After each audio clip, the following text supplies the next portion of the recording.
দেশবাসীর প্রতি শান্তির পয়গাম। আসসালামু আলাইকুম রহমতুল্লাহ। সিজদা অবনত হচ্ছি মহান রব্বুল আলামিনের, যিনি দীর্ঘ 16 বছরের নির্যাতন নিপীড়িত শোষিত মানুষের মুক্তি দিয়েছেন।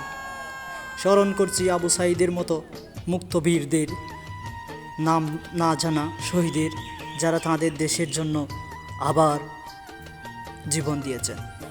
বিজয়ের ক্ষণে আমরা এটা বলতে চাই, 56,000 বর্গমাইলের দেশে কোনো রাজনৈতিক দলের শোষণ, নির্যাতন, নিপীড়ন এবং সিন্ডিকেট জুলুম চায় না।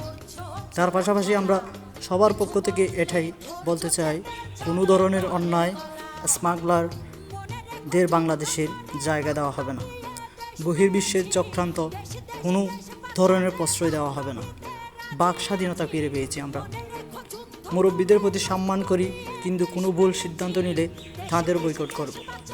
এই দেশের ছাত্রদের হাত ধরে জনসাধারণের অংশগ্রহণের মাধ্যমে স্বাধীনতা পেয়েছি। ছাত্র জনতার অল্প সময়ের মধ্যে তাদের বীরত্বের পরিচয় বুঝিয়ে দিয়েছে। স্মরণ করছি সত্য কথা বলার জন্য যিনি জীবনের শেষ মুহূর্ত জেলের মধ্যে কাটিয়ে দিয়েছিলেন, আল্লামা দেলোয়ার হোসেন সাঈদীকে।